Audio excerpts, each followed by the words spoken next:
आज से ठीक 100 साल पहले गुलाम भारत के बॉम्बे में एक ऐसा दंगा हुआ जिसे भारतीय इतिहास के सबसे अलग तरह के दंगों में से एक माना गया। इस दंगे में हिंदू और मुसलमान एक दूसरे के खिलाफ लड़ने के बजाय एक साथ मिलकर लड़ रहे थे, वहीं इनके विरोध में दूसरे समूह खड़े थे। इतिहासकार दिनयार पटेल आज के भारत को उस घटना से मिले सबक के बारे में बताते हैं। बॉम्बे का ये दंगा नवंबर 1921 में हुआ। प्रिंस ऑफ वेल्स दंगे के नाम से भी जाने जाने वाला इस दंगे को वैसे अब भुला दिया गया है, पर आज जैसे बटे हुए वक्त में धार्मिक असहिष्णुता और बहुसंख्यकवाद को लेकर यह दंगा देश को कई अहम सबक देता है।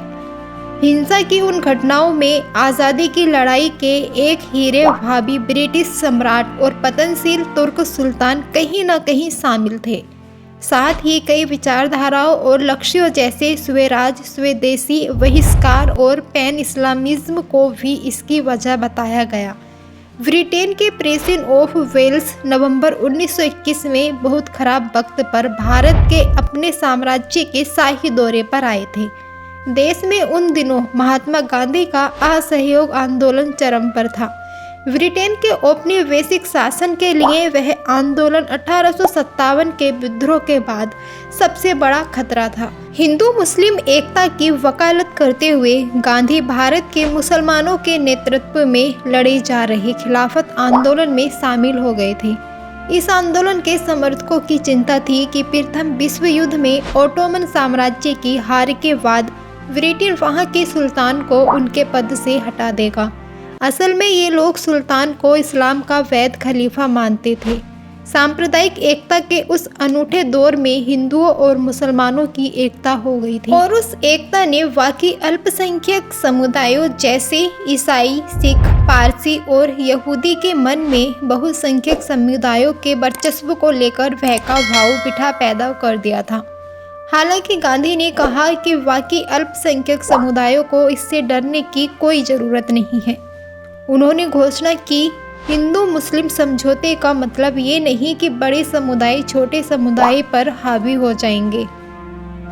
उधर प्रिंस ऑफ वेल्स ने बिना ज़्यादा सोचे उम्मीद जताई थी कि उनकी उस यात्रा में लोगों में वफादारी के भाव बढ़ेंगे और गांधी का आंदोलन असरहीन हो जाएगा। इसके जवाब में कांग्रेस ने ब्रिटेन के आर्थिक साम्राज्यवाद के प्रतीक बन चुके विदेशी कपड़ों की होली जलाकर और हड़ताल करके बॉम्बे में प्रिंस का स्वागत करने का निश्चय किया।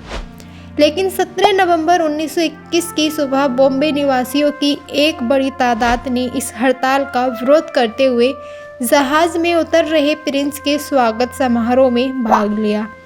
इन शुभचिंतकों में कई पारसी, यहूदी और एंग्लो इंडियन थे। अहिंसक बने रहने के गांधी के निर्देश के बावजूद कांग्रेस पार्टी और खिलाफत आंदोलन के कार्यकर्ताओं ने क्रोध भरी प्रतिक्रियाएं दी। बाद के दिनों में भारत की पहली महिला फोटो जर्नलिस्ट बनी होमाई व्यारावाल तब 8 साल की उम्र में उन घटनाओं की एक गवाह बनी थी। जब 2008 में एक न्यूज चैनल द्वारा उनका साक्षात्कार लिया तो उन्होंने याद किया कि पारसी स्कूली छात्राओं ने कैसे प्रिंस ऑफ वेल्स के स्वागत में गरबा नृत्य किया था।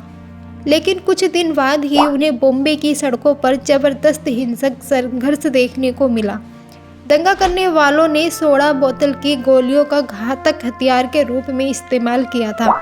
उन्होंने पारसियों की शराब दुकानों को निशाना बनाते हुए उन पर पथराव किए और दुकानें जलाने की धमकियां दी। उससे पहले गांधी ने असहयोग आंदोलन में शराबबंदी को भी शामिल करने की बहुत कोशिश की थी।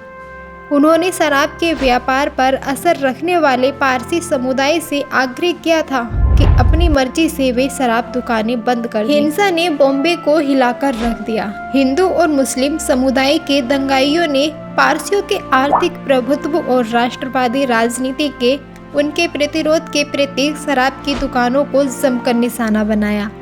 उन्होंने भूतल पर खुले शराब की दुकान वाले पारसियों के एक आवासीय भवन को जलाने की धमकी दी और उन्हें तब बख्शा जब दुकानदार ने शराब के स्टॉक को पास के एक नाले में बहा दिया। हालांकि पारसी और एंग्लो इंडियन लोग भी केवल निर्दोष और पीड़ित नहीं थे। उनमें से कईयों ने लाठी या बांस और बंदूक लेकर हिंसा में शामिल हो गए। उन्होंने खादी कपड़े पहने हुए लोगों पर हमले किए और गांधी टोपी मुर्दाबाद के नारे लगाए। कांग्रेस से जुड़े पारसी या ईसाई लोग दोनों पक्षों के निशाने पर आ सकते थे। इन हिंसक वारदातों पर गांधी ने तेजी से प्रतिक्रिया व्यक्त की और विभिन्न समुदायों के नेताओं को शांति कायम करने के लिए एक साथ लेकर आए। इन सांप्रदायिक दंगों के खिलाफ 19 नवंबर को उन्होंने अपना सबसे पहला अनशन शुरू किया। उन्होंने निश्चय जताया कि ये हिंसा जब तक बंद नहीं होती तब तक वो कुछ नहीं खाएंगे पिएंगे, और उनकी इस रणनीति ने अपना असर दिखाया। 22 नवंबर तक उनके आसपास विभिन्न समुदायों के लोग उनसे उपवास तोड़ने का अनुरोध कर रहे थे, लेकिन प्रिंस ऑफ वेल्स के दंगों ने उन्हें अंदर तक झकझोर कर रख दिया था। उन्होंने ऐलान किया, हमने स्वराज का स्वाद चख लिया है। उन्हें कड़े मन से माना कि इस दंगे ने बहुसंख्यकों के हिंसक वर्चस्व को लेकर छोटे अल्पसंख्यक समूहों में भय की भावना को सही ठहराया है। इसलिए जैसे ही बॉम्बे इस हिंसा में उभरी, गांधी ने उन अल्पसंख्यकों का भरोसा जीतने के लिए तेजी से काम किया। उन्होंने कांग्रेस और खिलाफत के कार्यकर्ताओं को अल्पसंख्यकों के अधिकारों पर जोर देने के निर्देश दिया और नुकसान को भरने के काम में जुट गए। गांधी ने ऐलान किया कि बहुसंख्यक समुदायों पर अल्पसंख्यक समुदायों के हितों को सुरक्षित रखने की अनिवार्य जिम्मेदारी है। उन्होंने बैठक और कांग्रेस के प्रकाशनों में अल्पसंख्यक प्रतिनिधियों को अहम राजनीतिक मौके दिए। सबसे उल्लेखनीय बात ये हुई कि गांधी ने हिंदू मुस्लिम एकता के नारे को हिंदू मुस्लिम सिख पारसी ईसाई यहूदी एकता से बदल दिया। हालांकि ये बोझिल नारा था, लेकिन इसका असर हुआ। इसने छोटे अल्पसंख्यक तबकों को ये समझाने में मदद दी कि आज़ाद भारत में उन्हें जगह मिलेगी। इस दंगे में कम से कम 58 लोग मारे गए। वहीं बॉम्बे की 6 शराब दुकानों में से एक पर हमला हुआ। प्रिंस ऑफ वेल्स के लिए ये दंगे उनके दौरे की अशुभ शुरुआत थी। भारत में कई जगह उनका स्वागत हमलों या हत्या करने की धमकियों से हुआ, लेकिन गांधी की अडिग कूटनीति के चलते ही इस दंगे को अब भुला दिया गया। उन्होंने यह तय किया कि इन दंगों से बॉम्बे हमेशा के लिए घायल न हो जाए, और ऐसा करके वो बहुसंख्यकवाद का भय दूर करने में सफल रहे। ये चीज आज के भारत के लिए एक सबक है।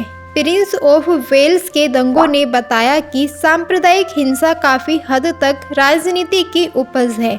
ये पुराने और न पाटे जा सकने वाले धार्मिक मतभेदों के परिणाम नहीं है। 1921 के राजनीतिक हालात ने हिंदुओं और मुसलमानों को दूसरे संप्रदायों के खिलाफ मिलकर लड़ने को प्रेरित किया, लेकिन कांग्रेस खिलाफत गठबंधन के टूटने के कुछ साल बाद हिंदू और मुसलमान एक दूसरे के खिलाफ कहीं बड़ी हिंसक झड़पें करने लगे। उस घटना से एक और सीख मिलती है, वो ये कि बहुसंख्यकवाद बड़ी चंचल और बोझिल चीज़ है। ये कैसे बदल जाए इसका अनुमान नहीं लगा सकते। शायद इसीलिए गांधी ने अल्पसंख्यकों के बहुत छोटे तबके को भी सहन करने पर जोर देने के बजाय बहुसंख्यकवाद को दूर करने के लिए लंबी लड़ाई की। गांधी ने 100 साल पहले एक चेतावनी दी थी कि यदि आज बहुसंख्यक दूसरों के अत्याचार करने के लिए एकजुट हो जाता है, तो कपट या झूठी धार्मिकता के दबाव में ये एकता एक दिन टूट जाएगी। तो दोस्तों, ये था 1921 का बॉम्बे का वो दंगा जिसमें मुस्लिम और हिंदुओं ने एकजुट होकर लड़ाई लड़ी। तो दोस्तों, आप कमेंट में ये ज़रूर बताना कि अगर आज हिंदू और मुस्लिम एक हो जाते हैं तो भारत कैसा होगा। तो दोस्तों, मिलते हैं किसी अगले वीडियो में। तब तक के लिए दीजिए इजाज़त और अपना ख्याल रखिए। बने रहिए हमारे साथ। अगर वीडियो पसंद आया तो वीडियो को एक लाइक करके चैनल को सब्सक्राइब कर लें। धन्यवाद। नमस्कार।